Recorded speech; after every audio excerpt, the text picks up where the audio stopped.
को आंखें दिखा रहा है, इंडिया के बॉर्डर पर ड्रोन उड़ा रहा है और पूरी दुनिया को बज़ाहिर ये दिखा रहा है कि भाई हम तो इंडिया से नहीं डरते। लेकिन पर्दे के पीछे पिछले दिनों बांग्लादेश ने इंडिया से 50,000 टन चावल मांगे। इंडिया ने वो चावल बांग्लादेश तो नहीं भिजवाए, लेकिन अफ्रीका के कई शहरों को इंडिया ने 1,000 टन चावल फ्री में दे दिए। लेकिन अब ये बहुत बड़ी खबर निकलकर सामने आई है कि बांग्लादेश में फूड क्राइसिस हद से ज़्यादा बढ़ चुके हैं। महंगाई जो है वो आसमानों को छू रही है और लोग जो है वो वहाँ पे भूख और अफलास से मर रहे हैं। लिहाजा इंडिया के दिल में पता नहीं क्या बात आई है कि इंडिया ने बांग्लादेश को 25,000 टन चावल भिजवाए हैं। जी हाँ, आप बिल्कुल ठीक सुन रहे हैं। कितने सारे तनाज़ात के बाद, इतने सारी लड़ाई झगड़ों के बावजूद इंडिया ने 25,000 टन चावल जो है वो बांग्लादेश भिजवाए हैं। पहली शिपमेंट बांग्लादेश पहुंच चुकी है। इसी मुद्दे पे बात करेंगे आज की इस वीडियो में, तो आइए चलिए हमारे साथ। मेरे ख्याल में ये एक बेहतर कदम है कि एक कंट्री के लोग हैं, क्योंकि जब एक लोग भूखे हैं, उनके पास खाने को कुछ नहीं है और किसी दूसरे मुल्क ने उनकी हेल्प की है, चाहे वो उनका दुश्मन मुल्क ही क्यों ना हो, लेकिन ये एक अच्छा इकदाम है। हमें इंडिया की इस हवाले से तारीफ़ करनी चाहिए कि उन्होंने अच्छा ये काम किया है कि उनको चावल भिजवाए हैं।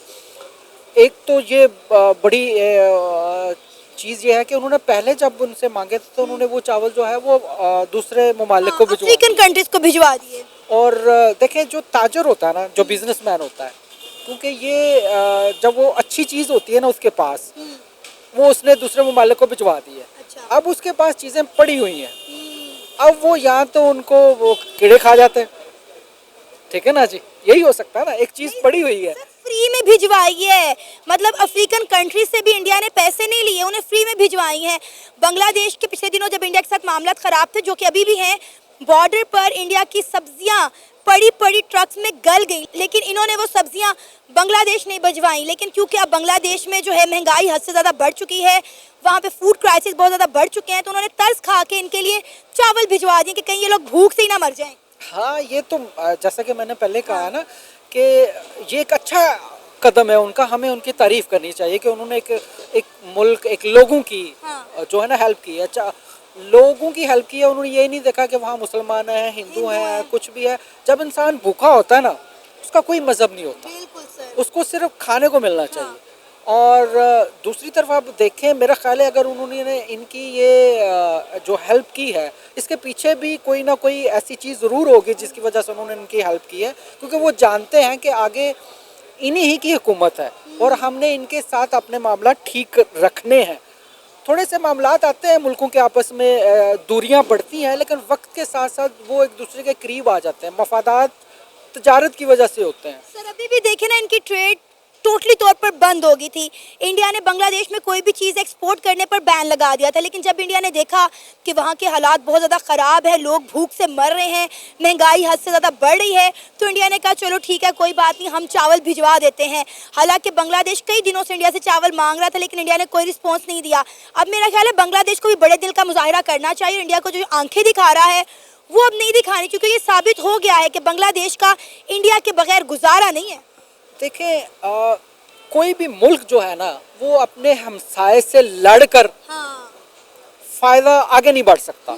अब देखें ना, हमारी मिसाल ले लें, हम इंडिया के साथ उस वक़्त से हमने सिंह फंसाए हुए हैं जब तक हम दोनों अलहदा हुए हैं मुल्क, ठीक है ना जी, 1947। हाँ, अगर ये वो सूरत ना होती और ये दोनों एक होते, तजारत कर रहे होते, तो आप देखें ना, वो बॉर्डर है, उसके पास जो है वो कितनी सस्ती चीज़ें हैं, और जो ही आप इस तरफ आते हैं तो महंगाई के अंबार है यहाँ पर। उसका किसान खुशहाल है, हमारा किसान जो है वो उसका बेड़ा गर्क हो चुका है। तो ये एक बड़ी अच्छी चीज़ है कि उन्होंने सोचा कि हमें हमसाया मुल्क की तरह एक अच्छे ताल्लुकात रखने चाहिए, हमने आगे बढ़ना है। आपको पता है बांग्लादेश को इसका अवार्ड भी मिला है, एयर ऑफ द अवार्ड एक मिलता है, ये इकनॉमिक्स एक मैगजीन है यूके का, वो देता है। उनका क्राइटेरिया ये है, वो देखते हैं कि 200 ममालिक हैं, उनमें से कौन सा ऐसा मुल्क है जहाँ पर बहुत ज़्यादा डेवलपमेंट हुई है, चेंज हुई है, उसने बहुत अपने आप को बहुत जल्दी चेंज किया है। अच्छा। तो वो इस सारे खित्ते में अगर आप देखें इस साल में, तो वो सिर्फ एक बांग्लादेश है। आपको नहीं लगता कि ये जबरदस्ती बांग्लादेश को अवार्ड दिया जा रहा है, क्योंकि यहाँ पे बड़े से बड़े इकोनॉमिस्ट यही कह रहे हैं कि पिछले 4 से 5 महीनों में बांग्लादेश की मौशियत तबाह बर्बाद हो गई है, फूड क्राइसिस हद से ज़्यादा बढ़ चुकी है, टेक्सटाइल इंडस्ट्रीज उनकी बंद पड़ी हैं। देखें, ये जो अवार्ड दिया जाता है ना, ये मुख्तलिफ पॉइंट्स को देख कर दिया जाता है, जिसमें ये भी एक पॉइंट है कि उनकी जो है अभी इस्तेकाम नहीं है, जिसको कहते हैं उनकी माशियत जो है अभी इतनी आगे नहीं जा रही। लेकिन वो जो देने वाले हैं वो ये सोचते हैं कि यहाँ पर अब एक जब चेंज आया है, अब हो सकता है उनका जो उन्होंने जो है इंतखाबात कराने के लिए भी डेट दिया कि अगले साल शायद वो इंतखाबात भी करा दें और मुल्क में इस्तेकाम और मज़ीद आ जाए, तो इन फ्यूचर वो समझते हैं कि यहाँ पर जो है चीज़ें बहुत बेहतर होंगी। बाकी जितने भी ममालिक हैं उसमें इतने अच्छे तरीके से चेंजिंग नहीं आई। इससे पहले मेरा ख्याल है जिसको अवार्ड दिया गया था वो यूक्रेन था, जिसको अवार्ड दिया गया था। उससे पहले ग्रीस मुल्क था जिसको उन्होंने ये अवार्ड से नवाजा था। तो हर साल इनका चेंज होता रहता है और ये वो मुल्क देखते हैं जहाँ पर बहुत तेज़ी से चीज़ें चेंज होती हैं। और मुझे उम्मीद है कि अगले साल पाकिस्तान को ज़रूर मिलेगा क्योंकि पाकिस्तान में अल्लाह करे, अल्लाह करे, अगले साल जो है ना बहुत ज़्यादा चेंजिंग आ सकती है, तो हो सकता है कि अगला अवार्ड जो है वो पाकिस्तान को मिले। सर आप देखें ना कि बांग्लादेश और इंडिया के दरमियान इतने हालात ख़राब थे, फिर भी मुश्किल वक्त में इंडिया ने बांग्लादेश का साथ दिया है, एक कदम जो है वो बांग्लादेश की तरफ बढ़ाया है। पिछले दिनों इंडिया की जानिब से एक स्टेटमेंट आई थी कि अगर पाकिस्तान ने भी हमारे साथ बना कर रखी होती तो चंद डॉलर्स के लिए पाकिस्तान को यूरोप कंट्रीज़ और अमेरिका के आगे हाथ ना फैलाने पड़ते, हम उनकी इस कदर माली इमदाद कर देते। ये बात आपकी बिल्कुल 100% ठीक है। जहाँ जंगें होती हैं, लड़ाई होती है, वहाँ खुशहाली नहीं आ सकती, ठीक है ना। खुशहाली उसी सूरत में आएगी जब दोनों लोग मिलकर, ये दोनों भाई है ना, अब दोनों भाई एक दूसरे की मदद करेंगे तो आगे बढ़ेंगे।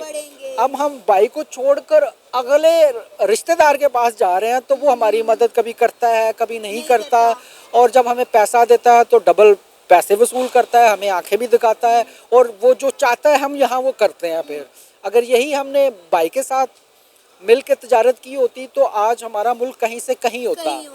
आप इंडिया देखें ना, वहाँ पर आईफोन की कंपनीज है, आईफोन की वहाँ पर मोबाइल एक्सेसरीज की फैक्ट्रियाँ लगी हुई हैं, ठीक है ना जी, वो चीज़ें बन रही हैं वहाँ पर। हमारे मुल्क में क्यों नहीं बनती?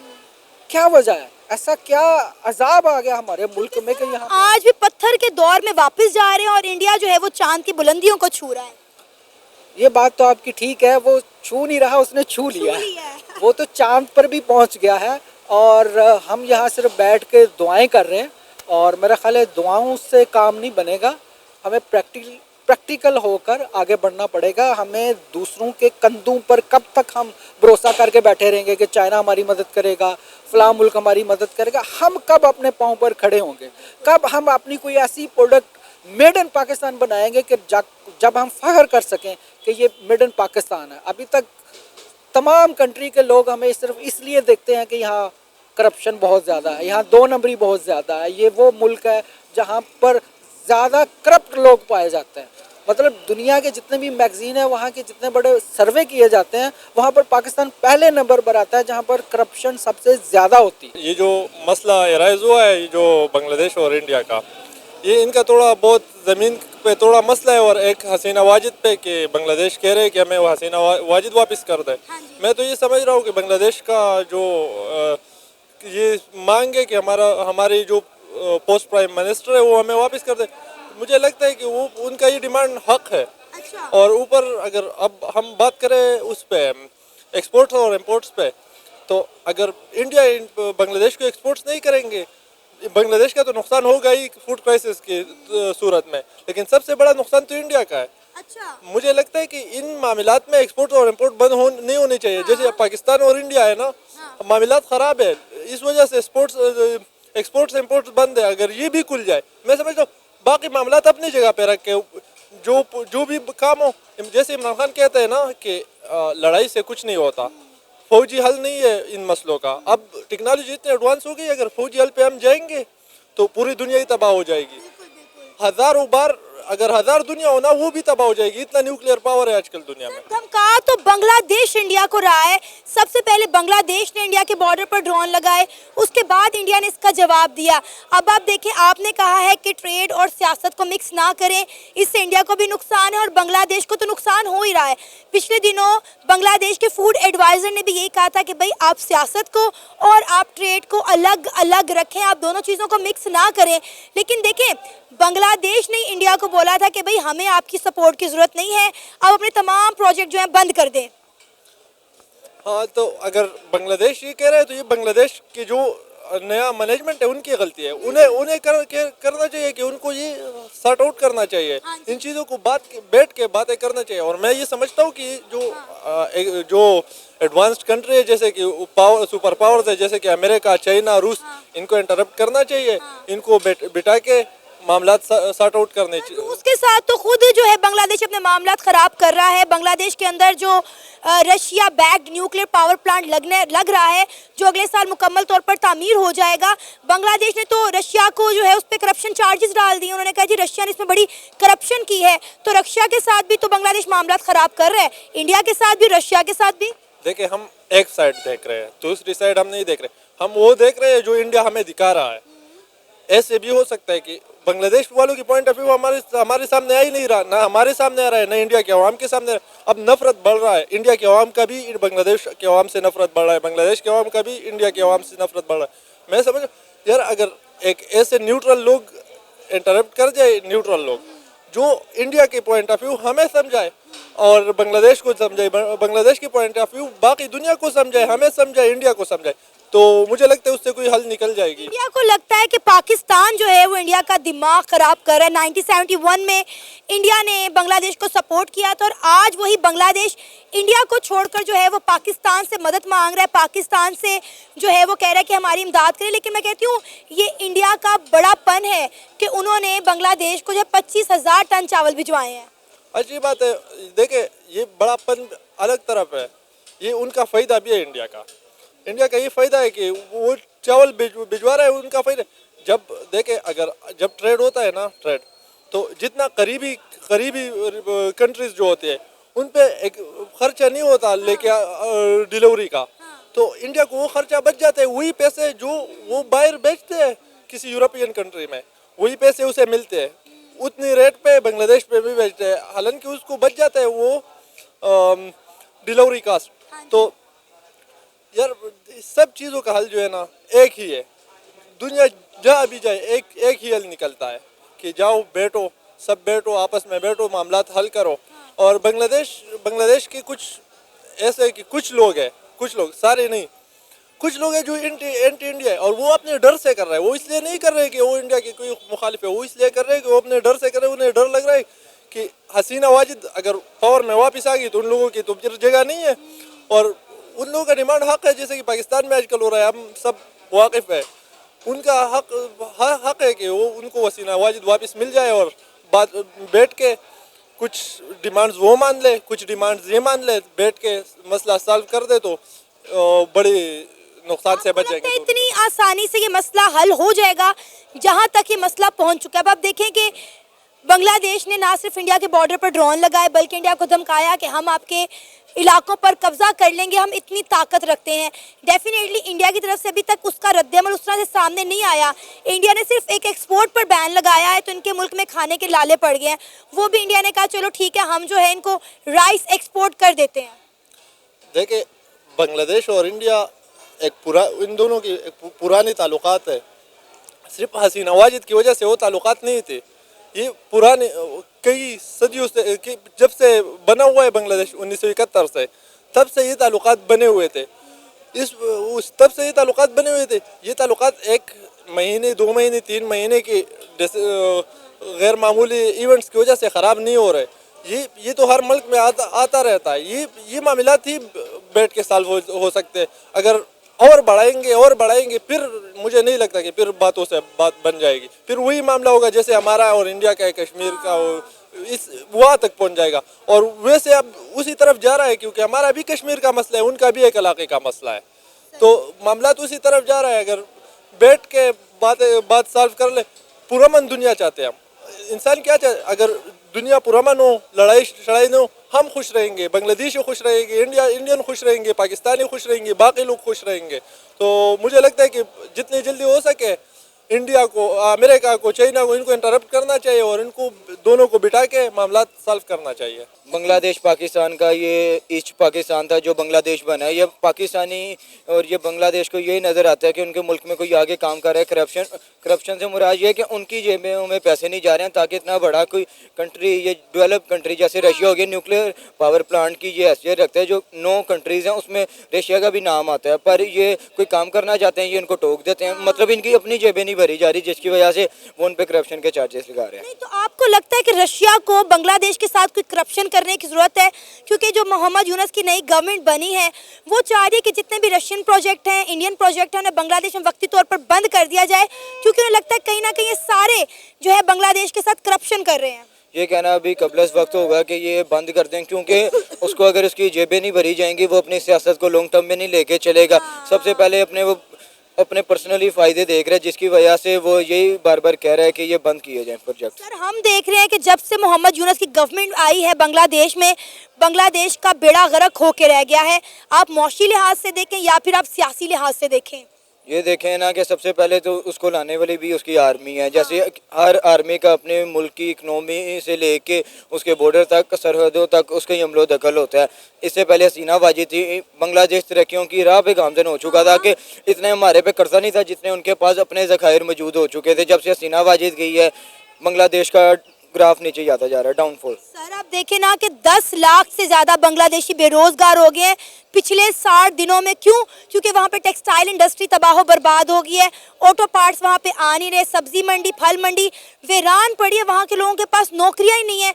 4 महीने हो गए हैं, 4 से 5, बांग्लादेश में अभी तक एहतजाज हो रहे हैं। सबसे पहले तो बस वो आर्मी लेकर आई है, उसने अपना इक़्तिदार संभाला है, कुर्सी पे बैठे हुए वो कह रहा है कि ये अवाम जैसे पाकिस्तान की गरीबी में पिसती जा रही है, बांग्लादेश भी इसी तरह पाकिस्तान की लाइन पे आए और ये भाई हैं। ठीक है, ये एक उम्मत मुस्लिमा की हिफाजत हम नहीं करनी थी जो हमसे नहीं हो सकी। बांग्लादेश भी हमारा भाई है, हम तो इधर जलीलो ख्वार हो रहे हैं, इसी तरह बांग्लादेश भी हमारी तरह। मोहम्मद यूनस जब से आया हुआ तब से वो जलीलो ख्वार हो रहे हैं। अब देखिए वो बांग्लादेश इंडिया को छोड़कर पाकिस्तान की तरफ जो है अपनी राहें हमवार कर रहा है। 1971 से बांग्लादेश इंडिया की गोद में बैठा रहा, अब वो दोबारा पाकिस्तान की गोद में आना चाह रहा है। खुद तो ये खुद करने के काबिल है नहीं, कभी इंडिया तो कभी पाकिस्तान, कभी पाकिस्तान तो कभी इंडिया, यही लगाया हुआ है इतने सालों से। नहीं, पाकिस्तान के पास आ रहा है, पाकिस्तान के पास क्या है? कुछ भी नहीं है। इंडिया एक बहुत बड़ी इकोनॉमिक बनती जा रही है, दिन ब दिन। नरेंद्र मोदी 0 से स्टार्ट किया है, वो आगे ही उसको लेकर जा रहा है। पीछे आपने नहीं देखा कि इंडिया का ग्राफ नीचे आया हो जब से नरेंद्र मोदी आया है, पर अब मुझे नहीं लगता कि बांग्लादेश दोबारा संभल सकता है। जैसे हसीना वाजिद की गवर्नमेंट में वो भी बुलंदियों पर जा रहा था। 1971 से अब तक बांग्लादेश को सारी सपोर्ट थी ही इंडिया की, ठीक है, और अब उनको इंडिया बुरा लगने लग गया। क्योंकि बस अब नई गवर्नमेंट है, उनके साथ मामला बनाने में इंडिया के साथ उनको टाइम लगना था। उन्होंने क्या पाकिस्तान की तरफदारी करें, पाकिस्तान की जितनी 24 करोड़ की आबादी है उसकी सिंपैथी हासिल करें। तो क्या लगता है ये जो न्यूक्लियर पावर प्लांट लग रहा था बांग्लादेश के अंदर रशिया का, क्या वो खतरे में नजर आ रहा है? क्या इंडियन प्रोजेक्ट की तरह इसको भी बंद कर दिया जाएगा मोहम्मद यूनस की सरकार की जानिब से?